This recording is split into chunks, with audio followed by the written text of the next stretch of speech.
And welcome back to Hot and Cold Podcast. It's your host, Sam. Along with me is Connor Walkier. And we're not going to be talking to each other the entire episode. I mean, this is a quick little intro. I'm going to get my ad read out of the way. I have some housekeeping I want to do. And this may be our biggest episode yet.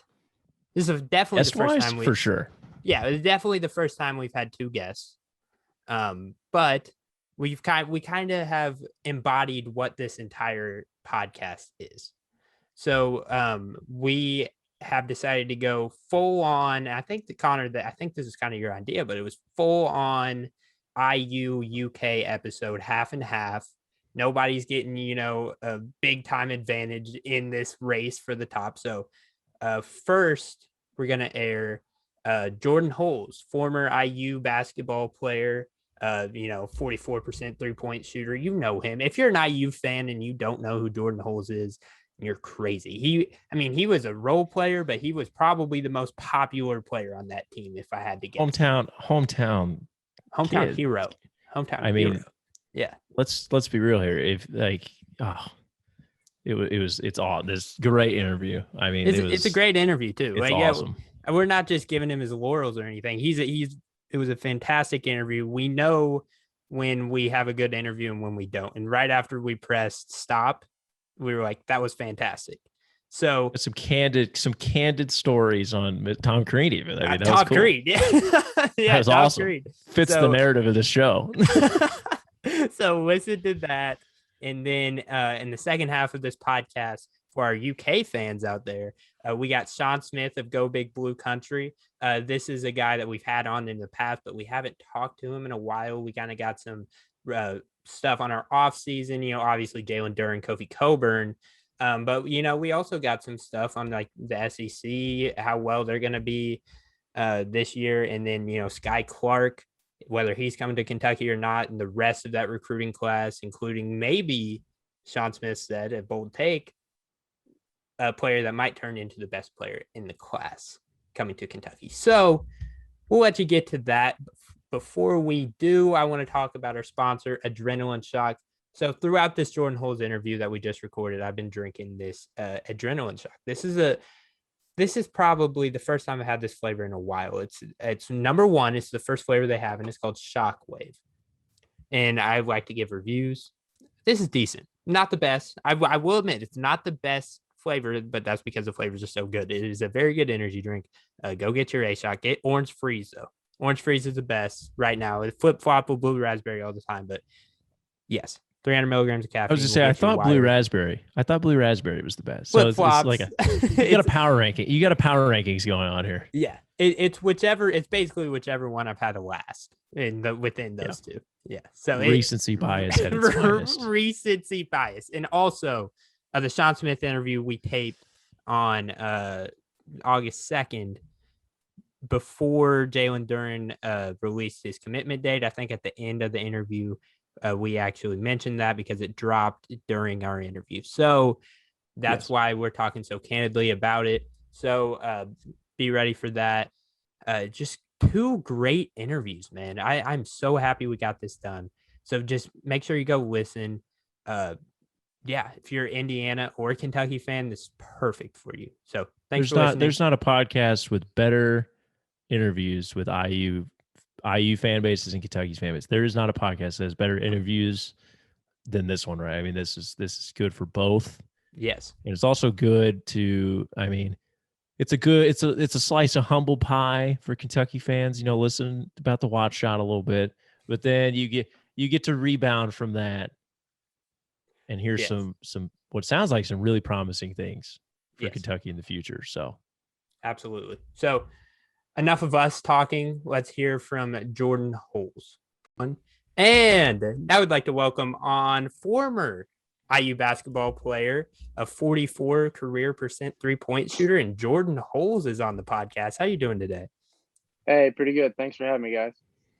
Yes, sir. Yes, sir. So to update all our fans that have kind of not kept up with your career post IU, what give them a little bit of an update on what you've been doing, where you've been playing. Just tell them a little bit about that.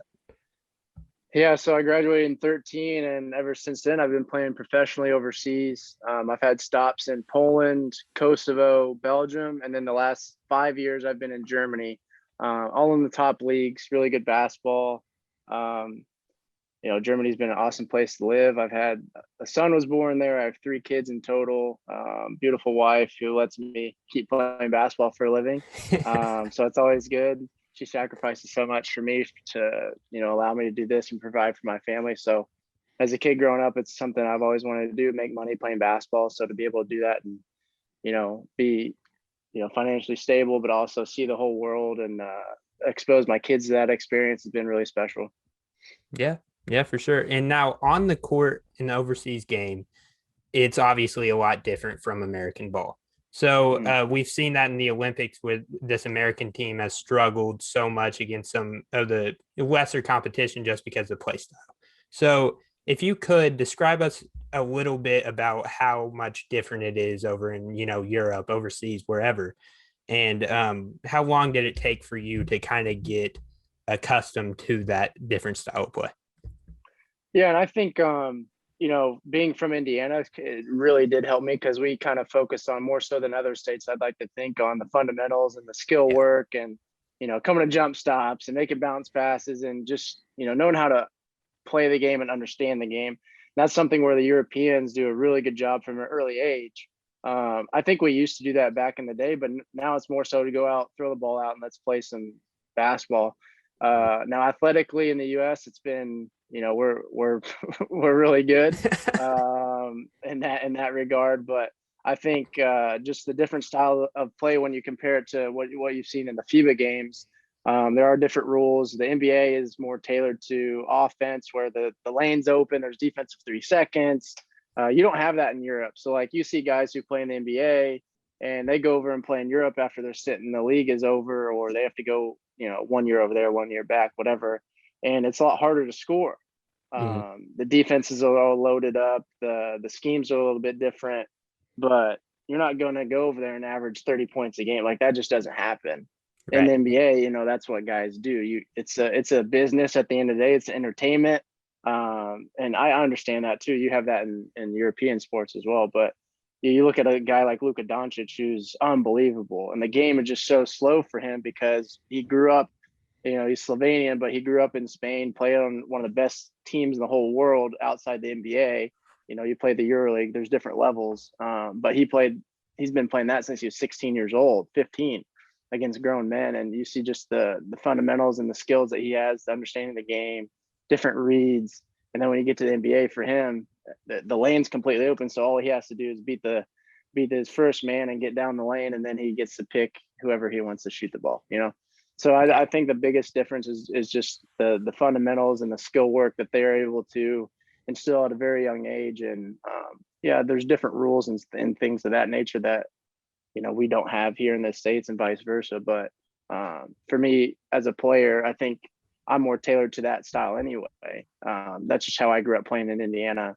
And I'm a little guy. I just shoot. I have to be super skilled in order to play at a high level. And I have to be smart. I have to make the right reads. And, as a point guard, you got to be able to do those kind of things. And I think growing up where I did and having the coaches, fortunate enough to have great coaches who led me in that direction has really taken me to this far.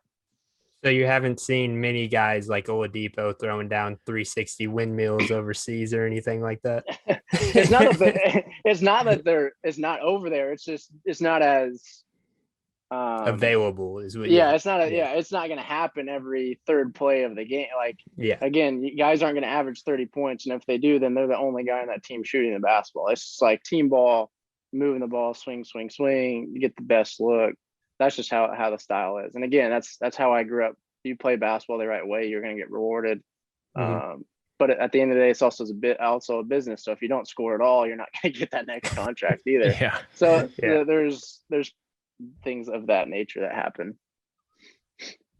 So we have to bring it up. It's in our intro. Sam, they still do it at Assembly Hall. They're doing things at halftime about it with students. Sam was making fun of IU fans because we're reenacting the Wat Shot still, and it's been however many years. But look, it's one of the greatest moments I've ever had as a fan. And the funniest thing was, I wasn't even watching the game. I'm listening to it on the radio because I was actually with my elementary school like basketball team. We're going to the Ford Center for the University of Evansville. Our whole team's going to the game, and I wanted to like skip that because I wanted to watch the IU Kentucky game. My parents were like, "No, you have to go." I was like, "All right, fine." So I'm listening on the radio, and then we barely hear the shot on the radio. And then when we get into the Ford Center, like everybody's crowded around the TVs because that was like the biggest game that year at the time. But just from a player perspective, I mean, what was that like? Like, was that when they rushed the floor and you saw the shot go down? I mean, that's what you grow up thinking about, especially as an Indiana kid playing against Kentucky. You imagine yourself, you're the one making that shot, or you're part of the team that's, making a huge upset at that time. They were number one. We weren't ranked at all, but we were a lot better than what people thought we were. Honestly, we should have beat them probably by 10 or 15 points, but we gave it up at the end there.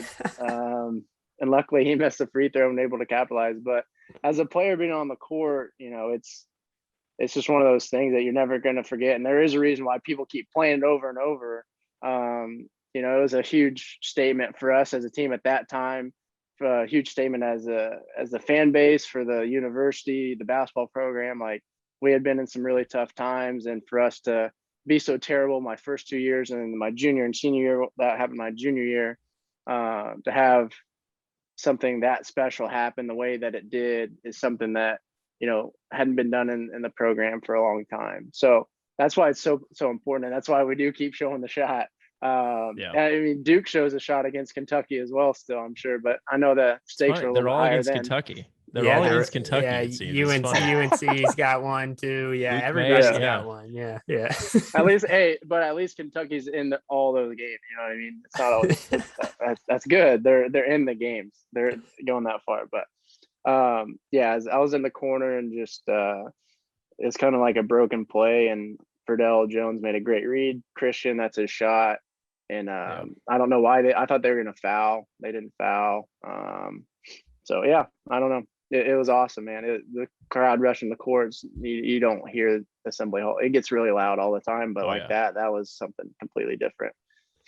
Now I make fun of it a lot, but I will say, like, for the Tom Crean era where, IU kind of made that comeback, you never really see where the program makes a turn. You never see the actual video evidence of when the program actually makes a turn. I think that video was the pivot into the greatness of that era, of like the success that Tom Crean had with IU and all of your guys' great teams. So I think that is pretty special, that it kind of showed, this is the best IU's been since, Bobby Knight was there. It was kind of that pivot, and it was really cool, I guess, for an IU fan. I get it. I get where it comes from. Are you serious right now? No, I'm joking. But it was a really cool moment. It hurt me a lot watching it, but I still see it every game I go to. So that happens. Yeah, for sure.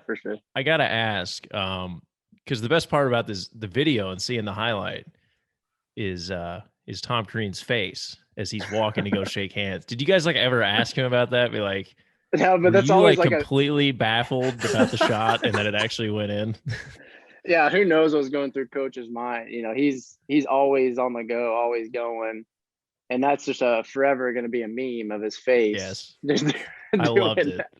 The stank face that he had, but I mean, maybe he was just making sure that it counted, or who knows? Yeah. There's always something going through his head. It's really funny to look at. Yes, it was almost, he was thinking, man, this is too good to be true. We did it for a second.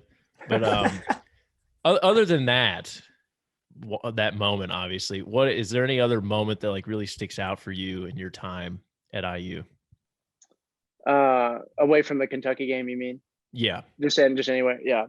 I think, talking about statement games, I think winning on the road at NC State, I think I've said this, anybody ever asked me, again, that season, my junior year, nobody really thought we were going to be that good. They were like, that next year they're going to be good and contenders and stuff like that. But we went on the road in the ACC Big Ten Challenge and won at NC State.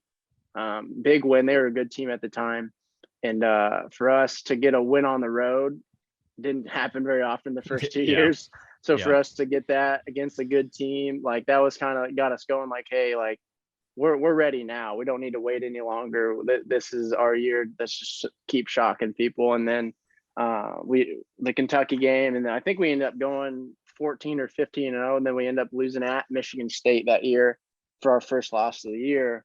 And then, you know, we were ranked most of the year, and then we made it to the Sweet 16 and lost to Kentucky, which I thought was the best game of the whole tournament, to be honest with you. I'm not saying that just because of me, but it was a really, really fun game to play in then. But I think, speaking of big games, I think the NC State game on the road my junior year, beating North Carolina at home by 30 points my senior year. That was awesome too. Yeah, I think that was one of my favorite games ever, just because the way that we did it, like it wasn't close at all.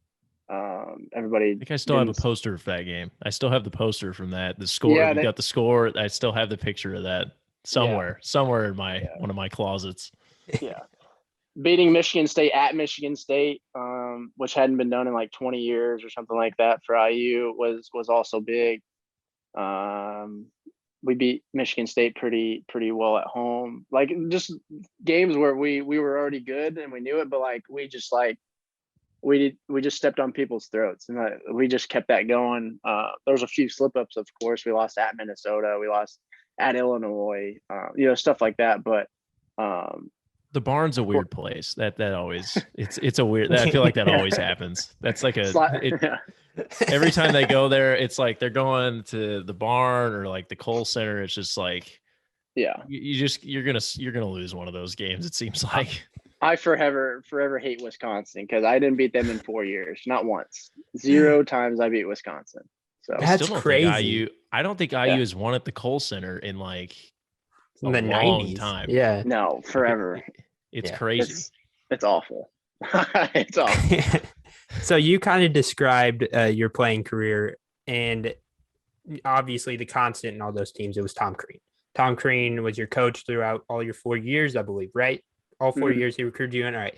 And he kind of brought IU back a little bit. He had great success with the program.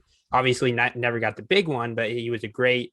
He got the 1 seed, went to the Sweet 16 twice. So besides that, we like to have a lot of fun with Tom Crean on this podcast, just because he's a very easy person to not make fun of, isn't the word, but kind of have fun at his expense a little bit.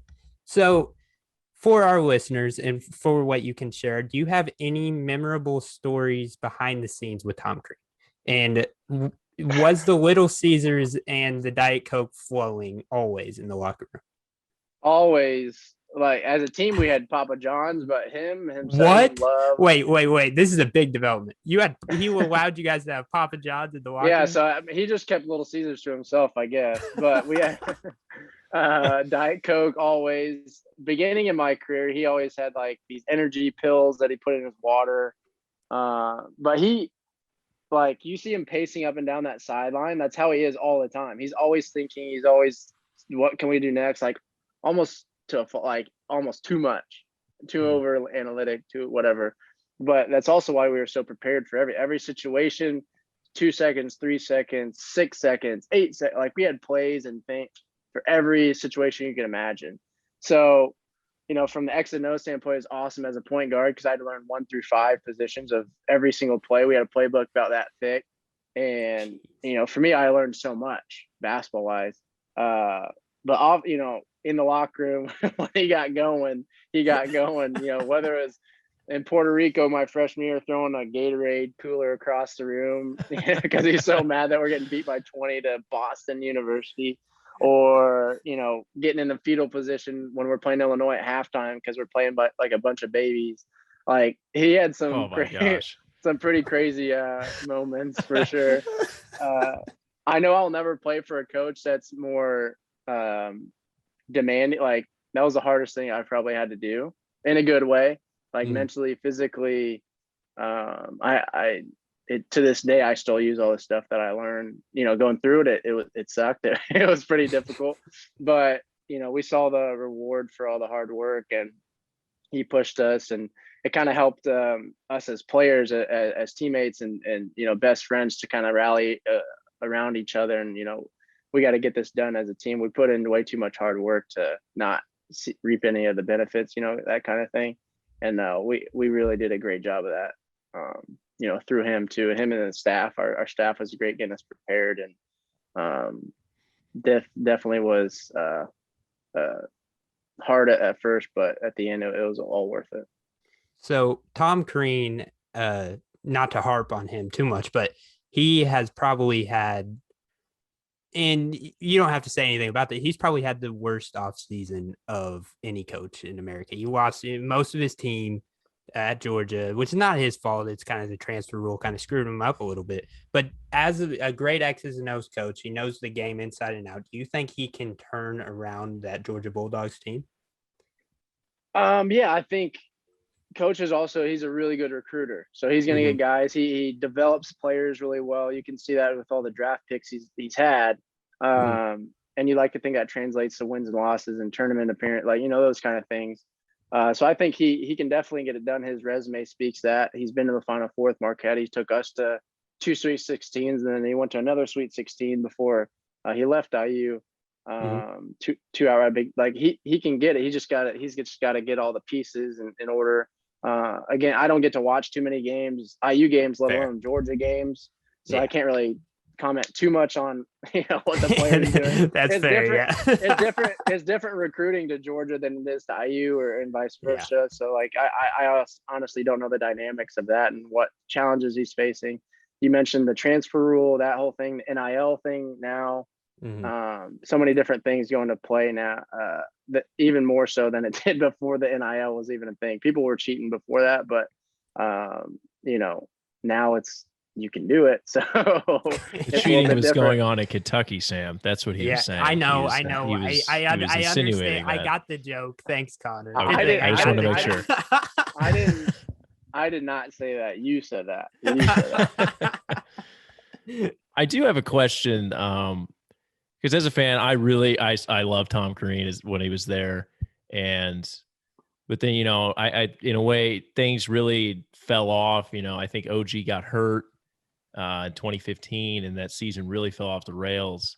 And Tom Crean was actually let go, and then they hire Archie. Things don't really work out, and Archie gets fired again after 4 years, and now they've got Mike Woodson. And throughout this whole process, it was kind of thrown out there that IU fans are like crazy expectations. It makes the job not fun to be there, and it's not worth it to go there, even though it's like a blue blood program still.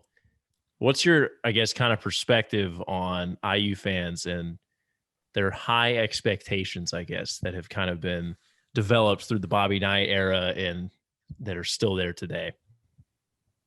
Yeah, I mean, I was one of those fans. I grew up Bobby Knight fan. Yeah. I have connections there, and then I grew up 10 minutes from campus. So I've been there, and that's how I know IU. It's a traditional program, the tradition that we've had and built. 5 national championships. I live and bleed that. Not every kid is from Bloomington, Indiana, that goes to play at Indiana though either. So maybe I'm a little bit different, but.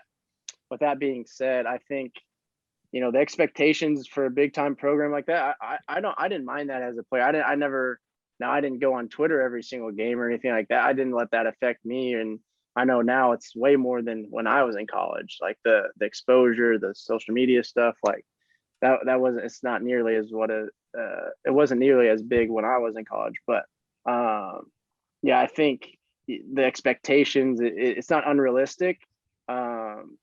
And as far as someone taking the job, like you said, it is a blue blood program in my mind, in my heart. I truly believe that still. We have some of the best facilities in the world. We have everything that you need for a basketball program to be successful. So I don't think that expectations is there. Now, when you attack somebody for not coming to the school, I think that's a little ridiculous. I think UK fans do that. It's not just IU that does that, but that's everybody. Yeah. And it's everybody. Do I agree with that? Heck no, that's ridiculous. But I think it is fair for us to expect a lot, with reason. You can't expect us to, be a national title contender the first year that a new coach arrives. Now, after 4 years, if nothing's really changed, then okay, like we expect a win. As a fan, and I expect that, but as a former player, like players aren't going to practice just like, I hope we win this next game. Like, let's be mediocre. That's right. Like, so as a player, I also see it from that aspect too. Like, it's not like they're missing free throws on purpose. Exactly. And, like, so when fans are doing, I agree. Like, there's they're free for a reason. Like, free throws, you should not shoot below like 75% I don't understand that, but that's even generous, I think. But, like those kind of I things. I like that. You should not be shooting under 75%. No, that was awesome. Sam and I were at the Big Ten tournament game, and it was like missed free throw after missed free throw, and they came all the way back in that Rutgers game, and they blew it. I'm going to be honest, I had some emotional moments in that game. He joined. I was upset. I was like you said, it's a free throw, but at the same time, I hated this fans' perspective on Twitter, especially IU fans. Like, they started doing yoga workouts under Woodson recently in the offseason and stuff, which is fine. And Sam even joked with me and fans on Twitter, like, they should be working on their free throws. Like, I hate the perspective of fans thinking like that they don't work on free throws. Like, they do work on this stuff, but I agree they need to be better about that. I mean, do you when you think of it from the person who's doing social media, like, do you want them to post just every time they go and shoot? Like, who wants to watch them shooting a free throw? I know they started doing it too. Yeah, IU media, their social media was like trolling people, like, "Hey, we're shooting free throws today." Now, if there's no progress, like, again, like I said, like as the year goes on, and it's still like everybody's shooting terrible from the free throw line, and then it's like a mental thing with the players. Maybe they're not putting enough work in and not taking it seriously, or then you can kind of get mad about it. But as from a standpoint, like, hey, why are they posting yoga? They should be posting about free throw. Like, come on, the person just trying to do their job. Like, they're trying to make it interesting. There's different dynamics that go into play there. So, like, you can't do that. But as a fan, former player, I believe in what Mr. Dolson's doing. I love him. I've known him since I played there. The new AD, he's doing a great job. He got Coach Allen back. He brought in Coach Woodson. The staff, I think, that they're putting together is awesome. They can relate to the players. Coach Woodson can kind of bring in the old tradition. He understands IU basketball, what it takes, but he also knows what it takes to play at the next level. And that's what kids want to hear anyway. How do I get to the pros? Like, what do I need to do? And he can kind of mesh the two. And I think that's why he'll be a really good fit. And he has a great staff who can kind of help him with the college game and how it kind of works, because it is different. The college game, even though it's getting more and more like the pros, it's still different, So there are certain things that his staff and will do a great job in helping him with that. So kind of moving on, and you mentioned it earlier, NIL is, it's taking up all the headspace or all the, news space, and everybody's making money off their own name, image, likeness now. Now, as a kid from Bloomington who went to IU, how pissed off are you that you were not at Indiana University during NIL, because you would have made so much money off your own? Yeah, it's pretty upsetting, to be honest. I'm not gonna lie, it's pretty sad. I would have been doing like toilet, like, oh, you play like crap today, like come buy these toilet, I would have done all sorts of promotions, breakfast. I would have done everything that I could have. I would have made more money doing that than I do playing professional basketball for sure. But times are always changing. Things are always changing.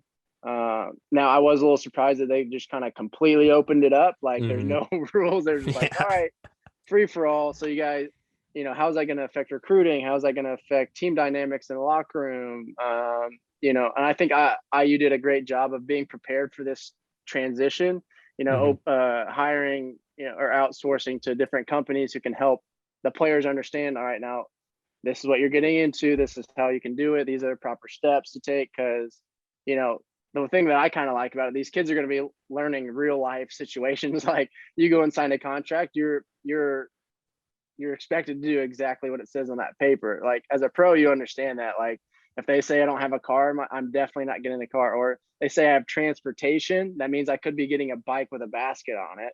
It's like little things like that. You kind of you learn along the way as you get out of college. But now these kids are going to be put in situations where they got to realize, like, all right, this is a business. Like, I have to monitor what I put on social media. I need to be careful. Not that they didn't have to before, but now even more so. Like, all right, now you're going to lose your sponsorship deal. That's money, and money talks, and they're going to be like, all right, well, I want to make some more money. How am I going to do that? So maybe it will straighten some things up, but there's going to be pros and cons to it. Yeah, for sure. So kind of wrapping up here, kind of coming back to what we were talking about a little bit earlier, the present team. I don't know what your reaction was to Woodson being hired, just because, I mean, from my perspective, we had been hearing things on like Beard and maybe like Scott Drew or Musselman being hired, and then they hired Mike Woodson, and Sam definitely let me know about it. He had an initial reaction, and so did I. I'll tell people this. I was sitting at a restaurant, and I got the Shams notification, which was weird. I still think that was so weird. Like, NBA report, Woj was tweeting about Brad Stevens. Like, that's another one. I don't even want to talk about that anymore. But I was like shocked and like disappointed. I was like, are you serious? And then the more I thought about it, I'm like looking up stats. I was doing so much like research on Mike Woodson's like coaching career in Atlanta and then the Knicks. I was like, you know what? I love it. I think it's going to work. And then he kind of got that staff in. He retained Kenya Hunter, and then brought in Yazir and Dane Fife. And if I'm not mistaken, you were kind of just hanging around the team recently, correct? Mm-hmm. Yeah, before I came on vacation with my family, I was in there working out with Anthony Lee on the morning, just for my sake, to get workouts in. And yeah, I've known Anthony, went to the same high school, so just to be able to shoot with him and be around the campus, because I'm a former player. I love the school. Like, I want to be as involved as I can and be around it. And Coach Woodson gets that. He's a former player himself, and we had an alumni reunion down in French Lick, and that was really cool. So, like, just to be around the program and being there, and having a coach who really understands that, and he's part of that as well, that IU family. I think that's why the hire and what Coach Woodson, but also what Scott Dolson's doing, being the AD, I think it's really cool, and going to be, I'm really excited about it. Of course, you got to win ball games. That's what matters at the end of the day. Any guy coming in to coach the IU men's basketball team, he understands that. But again, it's being and understanding with reason, like what expectations and those kind of things. He's coming in to win. And you mentioned his staff, and I mentioned the staff. Coach Fife recruited me out of high school when he was the head coach at IPFW. He's a former player. Thad Mata's on staff helping, and I think the pieces are there, and like I said, the relationships that he's able to build, which is the biggest thing. I talked to guys like Cody, who knows guys in the NBA who've played for Coach Woodson, and we've seen these in articles and things like that too. Just the relationship that he's able to build with his players and earn their trust, and then he's able to push them. And I think kids nowadays, and well, not even nowadays, anytime, you got to build that relationship first, earn their trust, and then you can push them, and then they're going to play harder for you. And that, that's just kind of how it works. It's not always the authoritative kind of thing. That there's time and place for that, but I think just the relationships he's able to build, it will be greatly appreciated by the guys, but also will carry on to the court as well. Yeah. So kind of, what was the vibe kind of around the pro? Because I tell you, man, it was down in the dumps, it seemed like, for most of last year. And I feel like it was almost a breath of fresh air when he was finally hired, and then like things really started turning around. Trace came back. Everybody came back except a couple guys. You get Tamar Bates, which was crazy. Like, Woodson came in, and that's a 5-star out of state. IU hasn't done that very often. I think Thomas Bryant was the last one that was a big pickup that was out of state or in that far away from Indiana. So how is the vibe kind of with the team right now? Is it pretty upbeat? Yeah, I think it's very upbeat. Just from talking to a few guys and just being in there and just seeing it for myself with my own eyes, it's everybody's excited. They're doing hard work. They're working really hard because they got the Bahamas trip coming up, right? Yep. They're going Bahamas. Yeah, Yes. Bahamas. Yeah, that's coming up here in a week or so. So they've been able to get in and practice a lot and be together. And he's pushing them hard, but also, like I said, I think guys are just, like you said, it's a breath of fresh air. It's something new, something different. So guys are really excited about it, and just seeing the vibe around there is very positive and upbeat, and that's going to get guys to play hard and buy in right away. You have transfers coming in, new guys in, and then some key pieces coming back. I think some guys, some role players can have a big year for us as well. Yeah. Last thing on the team, I got to ask. I know you kind of been around him a little bit. I'm going to ask, who is kind of a standout player to you? And I'm going to ask you, who is the best shooter on the team? Because I don't know if they're going to be as good of a shooter as you were, obviously, but who's the best shooter on the team? Miller for sure. He's there we go. Just some of the numbers that he's putting up with some of the drills and stuff. And I haven't seen everybody shoot. It's just really, I go in there like 6:30 or 7 in the morning. So it's just me and Anthony most of the time. And then guys are trickling in after that. But just based off some of the numbers that these guys are throwing out with the drills that he's doing, that's 6'8" guy, 6'8", I think he can shoot. I think he's probably our best shooter. Anthony, he can shoot. It's just getting the confidence, and it's been good to be around him and see him get that.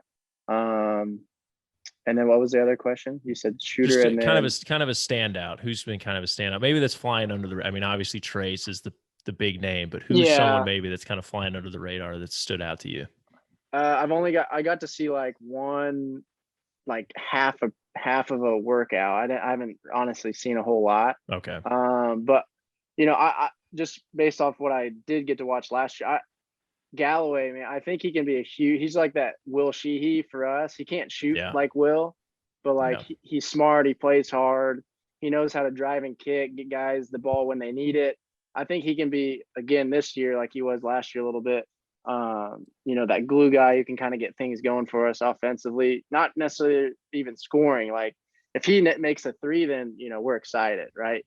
But he makes so many other things happen. We would love to see him become a consistent 3-point shooter and knock those things in. But again, I haven't seen any of the workouts or anything like that, but I've always liked his game. I appreciate his game.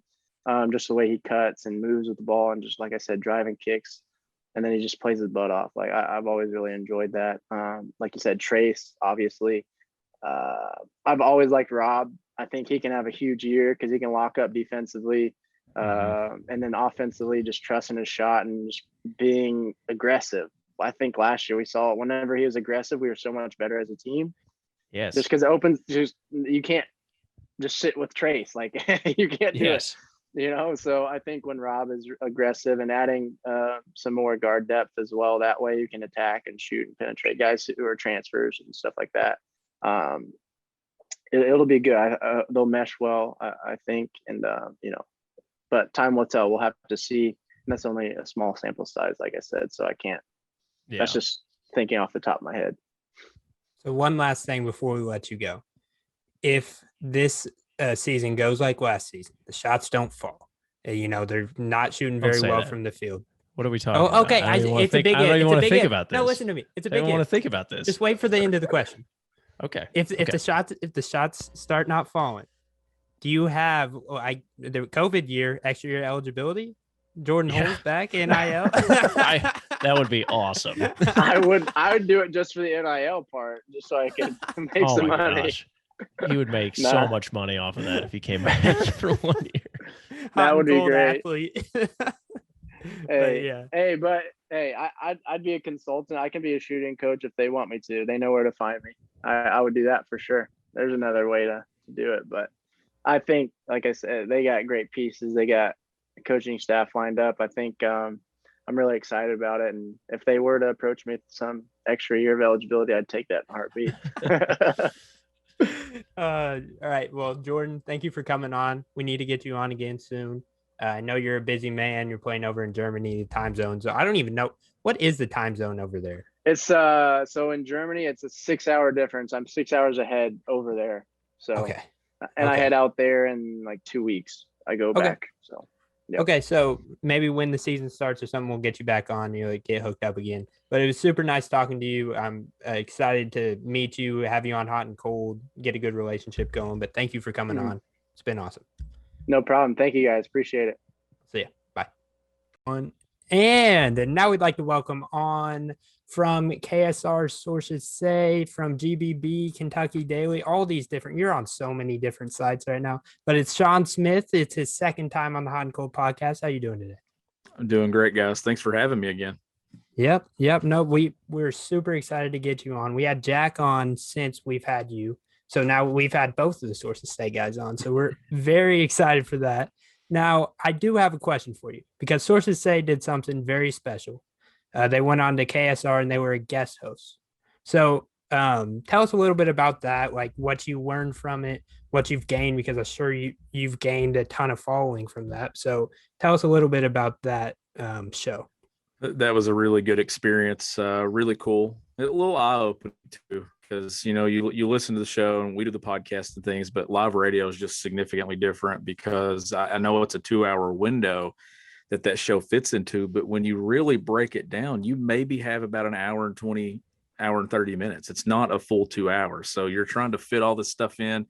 You think you're going to get to everything, and then Shannon's in your ear telling you, hey, we got to get to a break in 30 seconds, and you're not hearing that if you're just listening to the show. And sometimes Matt comes off as maybe being rude because he has to cut callers off.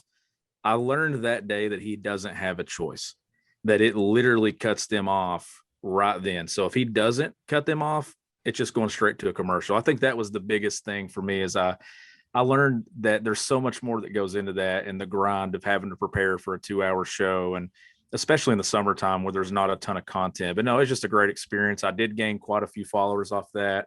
It certainly helped Kentucky Daily as well. Mm-hmm. And Jack and I were very, very pleased with how that experience went. Now, I do have to ask you something, though. You kind of alphaed everybody else, all the other guest hosts, by bringing on a ton of guests, a ton of notable guests, too. You brought in John Rothstein and Davion Mintz, to name a few. So tell us a little bit about talking to, to Rothstein, and I'm sure that wasn't your first time, but Rothstein and Davion Mintz. Tell us a little bit about that. Yeah, so we knew about 2 weeks before Matt announced the guest list for KSR for the summer. And Jack and I was talking. I said, look, we got to swing for the fences here. This isn't an opportunity that you get every single day. So we wanted to make sure that we were there doing our part. And I know a lot of people moving to this part of the year, a lot of people want to talk about football, and they want to get football from KSR. Well, you had the football guys on the day before. We wanted to do what we do best, and that is talk Kentucky basketball.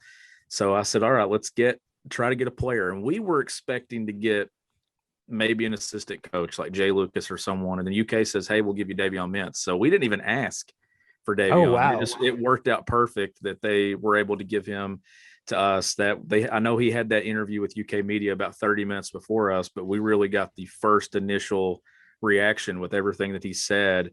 And then Rothstein and Travis Branham. I mean, Rothstein was great.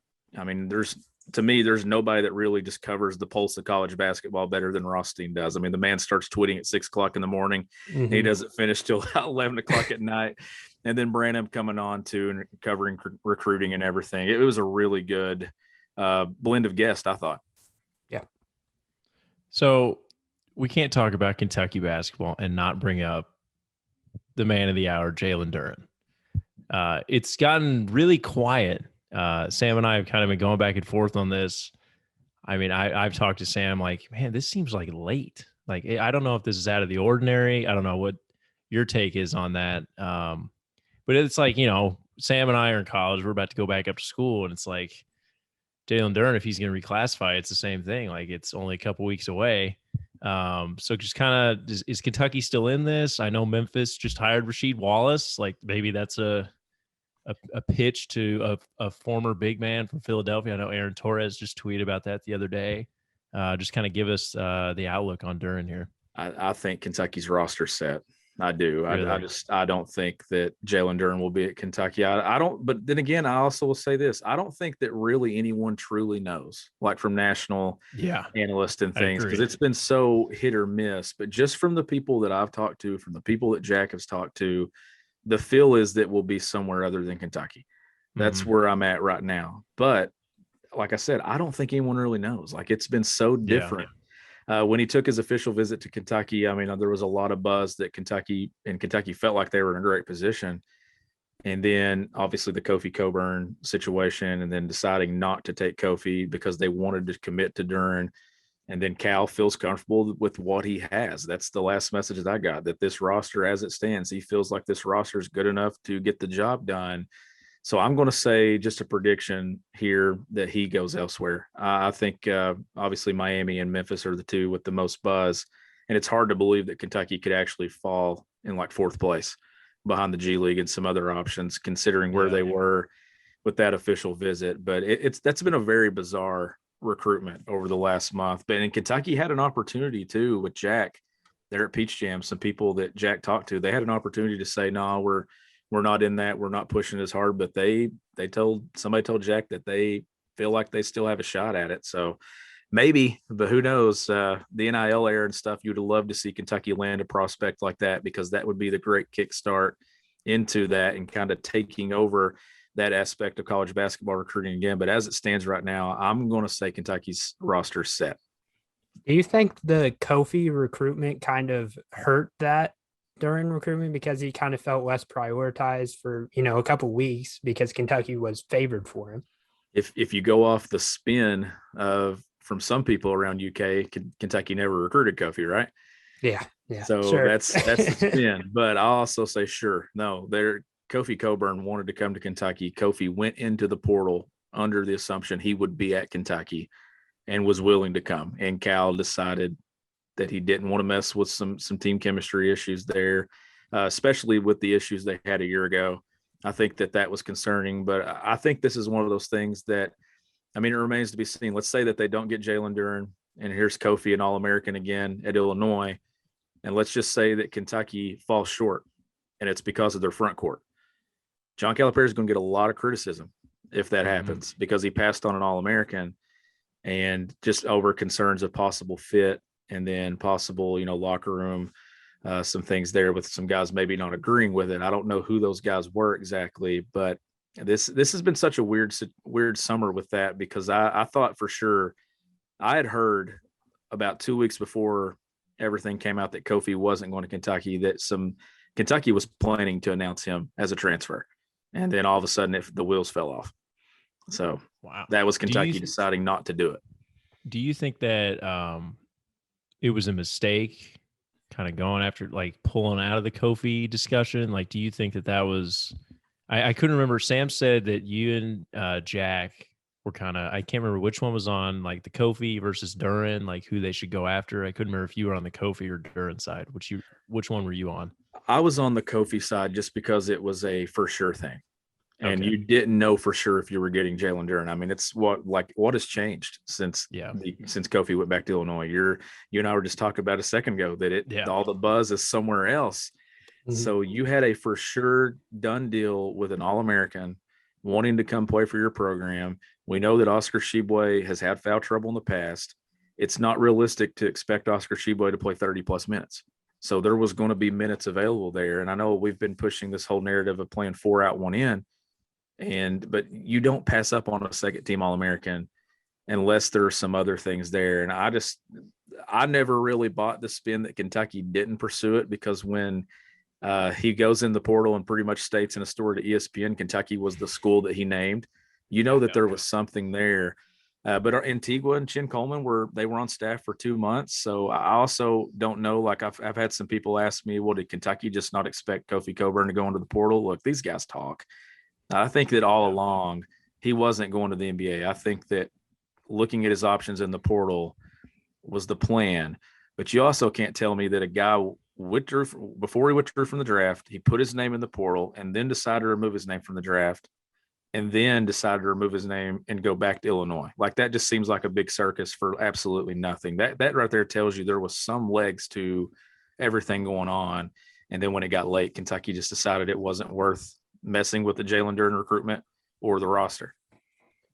So I just want to ask, in your opinion, because I've heard there was kind of some, under the table deal between, Underwood or Antigua, we're not going to poach your players. Like, I think you guys even said that, like they don't want to poach Underwood's players at all. Was, Antigua and Coleman, were they in on Cockburn, in your opinion? Like, do you think they were like, let's get him in, and Cal shut it down, or the other way around?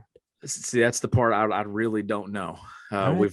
We've not had that access and stuff to that, but I mean, he clearly stated his relationship with those two guys, especially Orlando Antigua, as a reason why he wanted to go to Kentucky. And I just think that there was a point where Kentucky probably was ready to pull the trigger on it and do it. And then it got to a situation. And look, let's face it, of the two, Kofi probably is the safer pick because you've seen what he's done in college.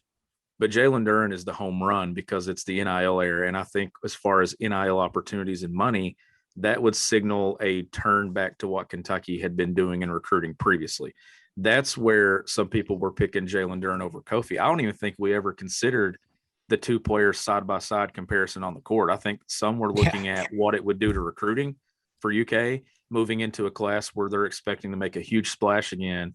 And then some were looking at it from my angle of like, this pretty much to me solidifies Kentucky as a national title threat because it shores up their front court and all the concerns that I have. I have no concerns with their backcourt or the 3-4 position. My only concern is if something happens with Oscar, where does Kentucky go behind him? Or if Oscar isn't able or isn't ready to live up to some of those expectations of anchoring that 5 spot, it could get dicey a little bit. So what's this team's ceiling in your opinion?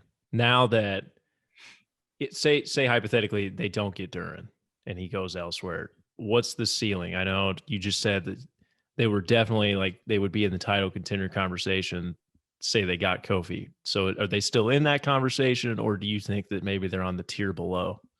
They're in that conversation. And the only reason I'll say that is because, and I made sure that I mentioned this to Jack one night too. I said, look, we can't come on this podcast and talk about doom and gloom because Kofi Cockburn's not at Kentucky. I said, because the day that Davion Mintz returned, my exact words were, if Kentucky doesn't add anyone else to this roster, this is a team that's good enough to get to a Final Four. And I fully believe that because there's one position that carries you in the NCAA tournament, and it's backcourt play. And I think that this team has multiple guys that can go get you 15 to 20. Like I think Kyle Tucker wrote a story today, and I think there's 7 guys that are playing on this roster that have scored 20 points in a collegiate game. That's a big thing. You know how Cal was talking a few years ago with the Tyrese Maxey team. We've got 5 guys that have scored 20 in a game. Any given night, one of these guys can go off. The only part that I was coming from with Kofi is then if you did have an injury in the front court to an Oscar Tshiebwe, you've got someone else there that can anchor that position. You've got some depth there. That's the only spot that I'm concerned about because I don't think that Lance Ware's a true 5, and I don't know if Damian Collins has the frame to anchor that 5 spot for 20-plus minutes a night. For sure. That's where I was coming from with me thinking, but I still think that this team is going to be the top in the SEC. They're going to be right there with a chance to compete and win the SEC. I think the league, more so this season, is going to prepare this team for the NCAA tournament than it has in any prior years, in addition to a brutal non-conference schedule. This could be a team that ends up with 7-8 losses in the regular season, but still they're in position to earn a 2-3 seed in the NCAA tournament and make a deep run. Yeah. As an IU fan, I agree, which is crazy. I mean, I give Sam a hard time. I'm like, nah, they're not. Like, Sam would hold me accountable. I always say that having experienced guards is like, that's the big deal. His thing. They have. I always have said that. I think that's super important. And they've got a good mixture of young guys too. Yeah. And when they got Mintz back, I finally conceded to Sam. I was like, uh-oh. It's just the options. They have a couple guys that are about to start a family, like 25, 26, and Kellen Grady and Davion Mintz. That's crazy. And they're pulling a Wisconsin. A little bit. Everybody. It's crazy because they have so many options that they can go with. They essentially have 3 guys that can play the point guard spot, where last year you really didn't feel good about anyone playing the point guard spot. And then they decided to move Mintz there late, and you saw his assist numbers, his production, everything there. But let's not sleep on Kellen Grady. Kellen Grady played some point at Davidson in a pinch. So they've got guys that can be the primary ball handler. They've got shooters. The most excited piece that I'm really excited to watch, intriguing wise, is Keon Brooks and Jacob Toppin at the 4. They do some things different, but they also can kind of complement one another. If you want to play one at the 3, you can get away with it for a stretch. And I'm of the belief, I don't know, have you all heard me say this multiple times or not? Jacob Toppin is the guy that I'm hyping up the most because I think he's going to end up being Kentucky's best defender. And the one thing that we know is that Cal plays his best defenders. And the reason I say Toppin is because we saw him take on that role some last year, and he can actually defend multiple spots. You've seen him last year guard a point guard. You've seen him guard somebody's 4-man. So I think that kind of brings value to him. And then Keon Brooks is obviously the pick, and rightfully so, to be the pick for a breakout year. John Rothstein told us that day on KSR, and that's a guy I'd keep an eye on too, because you expect him by this time to take a big jump. We got to remember he didn't get half the season last year, so that was a big thing that hurt Kentucky. I think that a healthy Keon Brooks, we really don't know what his potential is until we see a full offseason and full fall of him. Yeah.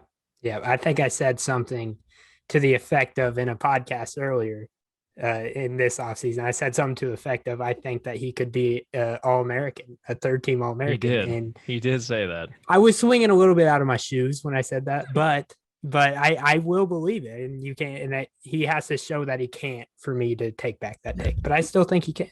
So. He has all SEC written all over him, I think, as long as he stays healthy. And he's kind of the piece that this team needs to be good. If he's really good, I think that this team can go very far. They've got to have that guy there at the 4. And the added shooters is what helps him the most. I think he's the one that benefits from it the most because he can get to that face-up game. If he can show an improved 3-point stroke, then I think it's even a bigger jump for him. Yeah.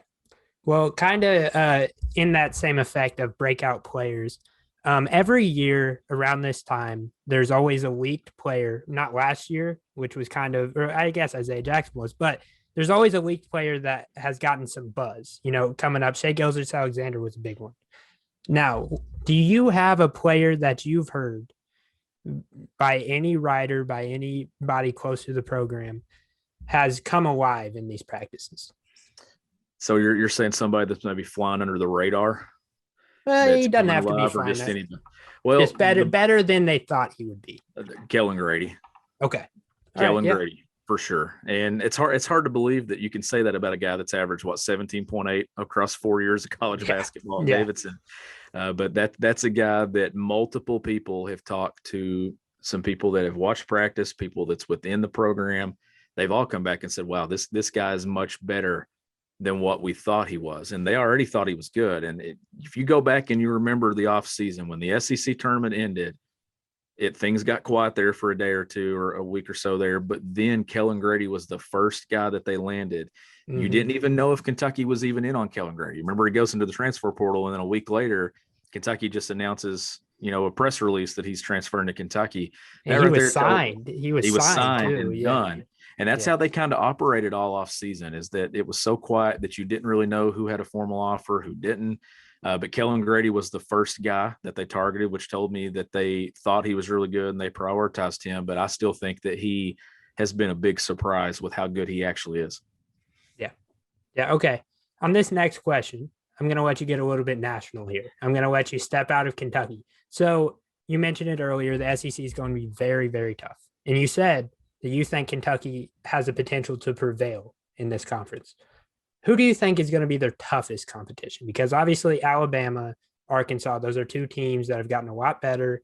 And they're going to be powerhouses for the near future. But then there's teams like Auburn, who got Walker Kessler, and LSU, who got Adam Miller and Efton Reed. So I just want your take on who you think their toughest competition will be next year.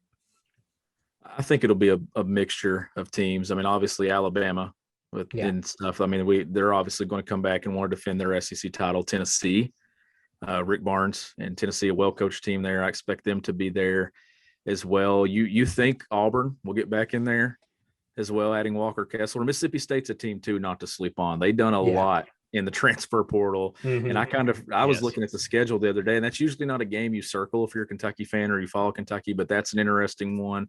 That one is at Rupp Arena, but I would go still Alabama, and I put Tennessee there. I don't really know on Florida. I've went back and forth on Florida, but I do think that Eric Musselman is building something there at Arkansas too that is going to get them and keep them in that top 4, top 5 of the SEC. But you see Kentucky and the SEC opponents. We don't have the order of the schedule, but they're going to LSU. They're playing them twice. They're playing Alabama twice. They go to Arkansas. That schedule is going to be brutal. And I think that you could honestly say whoever wins the league, I think the team that finishes in first place might end up having a 13-5 record, because I think that's how well the league is going to be balanced and kind of beat up on one another. Now, Connor, this is a question for you. I know you're the guest, Shawn, but are you a little bit upset that you can't say that the Big Ten has the best conference in the country next year? You know, I am a little upset that you didn't let me, I was going to bring that up on my own. And now that you're calling me out, put me on the spot here. Yes, I was actually going to say, the Big Ten is going to be bad compared to what it's been. And that's one of the reasons I'm optimistic about IU season, because there's not going to be that much pressure. But the SEC, on the other hand, is it's going to be like the Big Ten was last year, honestly. There's going to be you had Iowa, Illinois, Ohio State, Purdue. Those were the core 4 teams at the top. And Kentucky, Arkansas, Alabama, and then plug in a 4th team. Yeah. And we've also seen, though, that doesn't really benefit, right? It really did. Saw that in the NCAA tournament last year, that it didn't really pay off the way. So that's where it's going to be a grind to win your conference, but it also doesn't automatically make you ready and propel you to the final weekend of the NCAA tournament. We saw that last year, but obviously Michigan, we expect Michigan to be good. Kentucky goes to Ann Arbor, which is, to me, a lot of people are going to circle Kentucky Duke, Madison Square Garden. People's going to talk Kentucky at Kansas. The game that I'm most excited for is Kentucky at Michigan, because it's something you never get. You don't ever get to see that. And for John Calipari to kind of step out of this box and go on the road again in a true road environment with a Power 5 team, that's the one that I'm the most excited for, because I think you're going to get Kentucky and Duke excitement on a neutral floor, but you really want to know what Kentucky has going in a true road environment to Ann Arbor there the first weekend of December. And that kicks off a brutal stretch that month. Yeah. It's definitely, it's not a schedule made for a bounce back year. No. Nothing about the schedule is made for a bounce back year. If last year's team had this schedule, they might have won 4 games instead of 9 games. So. Yeah, definitely not good. But I'm excited for it. I think it's hard for me to get on your level and say that I am most excited for Michigan, because I do want to see Kentucky kick off the Duke Coach K farewell tour with a 30-point win. I would love that, but who knows? I'm still hurting from the last Champions Classic we played against them with Zion, because I was in the building. So I'm still hurting from that. So I think we deserve some revenge on that. Now, that was my worst night on the Kentucky beat, because I got back to the hotel at 4:00 that morning. Yes. And it was brutal, because that event, they slate it to start at 9:30, and you guys know as well as I do, that game never starts at 9:30. It's closer to 11 before that last game starts. So I was in Steak and Shake at 3 a.m. that night after the game. Last year was the first time it ever started on time, because they didn't have the 2 games in the same building. That was the first time it ever started on time. So I will gladly take the late start, though, to get us back to normal and have that event in the same building and get together. And 2, that's going to be a really cool night. Obviously, that is the most intriguing game. I just think from a personal standpoint of just something different, going to Michigan, that's going to be cool. So this team is going to be tested before they ever even hit the SEC. And then I love where the Kansas game is. And now we expect that challenge to kind of go away with Oklahoma and Texas joining the SEC. So when you look at that, I think that game is placed perfectly where Kentucky can find out who they are in late January, going into that final home stretch of the season. Yeah, for sure. I totally forgot they were playing at Michigan, and you guys are going over all their games. Oh my God. I know you guys probably have an optimistic view on it. They'll be fine. I know, me as an naive, there's a way that, do you guys think it could go sideways, right? This could, for sure. And I mean, I don't think it'll happen personally either, because I mean, Cal's too good of a coach to let that happen. I'll say it. There's no way it's happening. There's no way it's happening 2 years in a row. But you're right. They could lose their fair share of games. That's where I was coming from, that this could end up being one of those 8-loss Kentucky teams that gets a 2 or 3 seed in the tournament because they've got really good wins. And I just don't think that this is going to be a team that has any bad losses. Like there's going to have losses to quality teams around the Power 5 conferences. You see Ohio State added there to the non-conference schedule as well. You have Louisville, then all those SEC games. Just there's no way that I think that this team's going to look up and be 30-4 or something on the NCAA tournament. I think that they're going to have 6, 7, maybe 8 losses, but they're going to be battle tested enough. And then the experience factor is just the difference to me. Yeah. Kind of moving on to the recruiting trail for 2022. Sky Clark, obviously he is committed. But there's been some buzz apparently. I'm going to be honest. I wasn't even. Oh yeah. I wrote this in. Yeah. The so I wasn't even privy. I wasn't even privy on this. So apparently there's a little bit of professional buzz here. If you kind of want to go over that, I wasn't aware of that. That's good news for me as an IU fan. I saw that. And I was like, here we go. Sky Clark is coming. This is great. So can you kind of tell us what the latest is on that? I still think Sky Clark goes to Kentucky. I do. I do. I honestly do. I think that Kentucky has kind of made it to where I think that's going to be the point guard in this class. I don't expect Jaden Bradley to be at Kentucky. I know that's the guy that Kentucky fans have kind of been watching, keep an eye on at the point guard spot, but I think Sky Clark will be the point guard in that class. I talk to his dad all the time, and his dad told me a week ago after he had successful surgery, he said the comeback is going to be epic. And he did get good news. He didn't have the full damage to the knee that you initially see with an ACL or a meniscus. So they're expecting him to kind of make a return and play high school basketball this year. So I don't think he'll go that route. I think he will end up at Kentucky. I think that it's been big for him to start this class. You saw him talking to Sports Illustrated a week ago, expecting Kentucky to get multiple commitments in the coming days or weeks. So to me, that sounds like a guy that has all the intentions of playing college basketball at Kentucky a year from now. Yeah, I was going to say it kind of – oh, sorry, Sam. No, you can go ahead. Go ahead. I was going to say kind of with him, like he's the recruiter, it seems, in this class. And if you had to I know Sam – I think Sam told me 5 guys that they're really going after. He was like, all right, give me your unbiased prediction of the most that they'll get. I was like, all right, maybe they'll get 2 or 3 of these guys. That he was listing. I can't even remember the names he told me, Sam.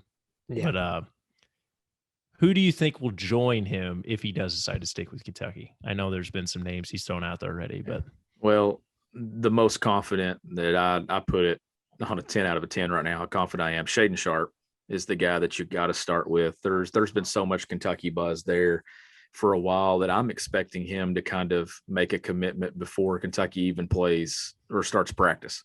I think that you could see him in there by September, which will be a great start because I think he has potential to be a top 3 guy in that class. Some people think he's the top player in the class, depending on who you talk to. And then they just recently offered Cason Wallace, who had a lot of Tennessee buzz. I know Texas has been there with Chris Beard. Cason Wallace is a guy that I actually expect to be at Kentucky. We had Travis Branham on Kentucky Daily last week, and he picked Kentucky to land Cason Wallace. And to me, the biggest thing with Cason Wallace in Kentucky is the Tennessee factor. John Calipari lost Kennedy Chandler to Tennessee. John Calipari pulled out of the recruitment for Brandon Huntley Hatfield. Now he's at Tennessee. I don't think that John Calipari wants to face a player like Cason Wallace in the SEC when he could have him on his roster. That's the type of player, one of the best two-way player, in my opinion, in this class is Cason Wallace. I expect him to be there. And then they really feel like they're in a great spot with Derek Lively. And I think with Kyle Filipowski going to Duke the other day, I think that Kentucky, that was another school that was in on Lively. I think Lively is another guy that ends up at Kentucky. They're going to put on the full court press here and try to get all 3 of those guys before the early signing period, in my opinion. I think Lively could kind of linger and go over into the spring, maybe to the winter. But I think that those are the 3 that I feel the most confident about at this point. Yeah, and there's another name that is Kentucky is kind of thrown around for a long time now. I think since probably January they've been like the team to beat for this player, and it's Nick Smith. So Nick Smith, he has an odd story of where he hurt his wrist. He had to miss out on a ton of basketball. I think Jack, I get a lot of information for sources say if you can't tell already, but Jack says he missed a lot of games. He came back maybe too early. It's a serious injury with your wrist, especially for a shooter like him. And a team that didn't offer him until late is Kentucky, and Kentucky made it clear they wanted to see him play in person because they haven't got to yet with COVID. And then he gets hurt, he comes back, Kentucky sees him, and they offer him immediately. Nick Smith, he can't feel good about that. He obviously got a little bit slighted by Kentucky. Do you think that will play into the ultimate recruitment of a player like him? I don't think so. You saw the day that they offered him, people were putting crystal ball picks in still for Nick Smith to Kentucky. And that was another thing that I asked Travis Branham of 247 Sports was, can Kentucky land both Nick Smith Jr. and Cason Wallace, or is it a one or the other? He thinks it's just one. But Kentucky, I think Kentucky will pitch both in that class, especially if they feel like they're in a really good spot for him. But that's another guy to keep an eye on. And if they get Wallace early, you'll be able to tell where does that recruitment go if Wallace decides to commit here in the near future. I know he's going to be on campus here pretty soon for a visit. So that would be one to pay attention to is Kentucky still actively recruiting Nick Smith Jr. if they land Cason Wallace? But I wouldn't expect that to take a hit, because that you could have made the same argument for Cason Wallace too. That's been one that was rumored there for a while that Kentucky was watching and they hadn't offered yet. We know that John Calipari, especially after how they missed on so many guys a year ago, he wanted to watch with his own two eyes and evaluate with this new staff and everything. And I think that's why you saw some of these offers come out later than what they normally would have, is they wanted to be on the recruiting front, actually watching these guys before they just make an offer. Yeah, for sure. And one more thing before I let you go, I do want to say something about Sky Clark, because I personally wrote that in there, but I wrote that in there to have a conversation. I think Sky Clark ends up at Kentucky because I never see, and I think this is why it's got so many headlines. I've never seen a player commit to Kentucky so early. It's John Calipari lets them simmer, he lets it build on it. And, if God forbid, if they get injured, he has the ability to pivot, but whatever. I think people have been trying to write it off for so long because it's been, such a done deal. Sky Clark has been such a Kentucky fan, and people just want to get clicks and say, hey, this guy's gone, this guy's there. So I do think Sky Clark will end up at Kentucky, hopefully, because I think he's a damn good player and a great off the court personality. So I hope he ends up there, and I think he will. But Shawn, thanks for joining us. I was happy to get you on finally again, and we got to get you on soon after the season starts. After that big Duke game, after that big Duke win, we need to have you on and talk about it for a bit. Yeah, absolutely. And you want some breaking news here. So Jalen Duren's set to announce his final decision on August 6th. Ooh. Look at that. So that's Perfect coming out here. I'm seeing Jack just tweeted that. So Kentucky, Memphis, Miami, G League, and NBL all represented as finalists. So Jack Pilgrim there.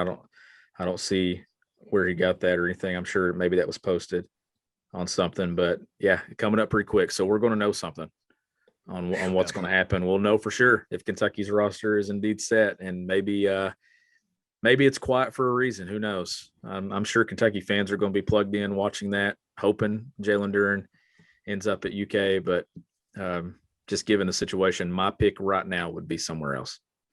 Okay. We're a national podcast, so do you have a pick? I honestly do not know. I would go, and that's just being honest, I would go Memphis or Miami. I don't think it's the G League. I think Memphis or Miami. And now you can make an argument that there's connections for both. And this could be just one that Kentucky just missed out on again because of stronger connections, stronger ties elsewhere. But I will say this, if they don't get Duren, I fully expect 2022 to be the class that really gets Kentucky back to flexing their muscles and recruiting again. You're already seeing that set up.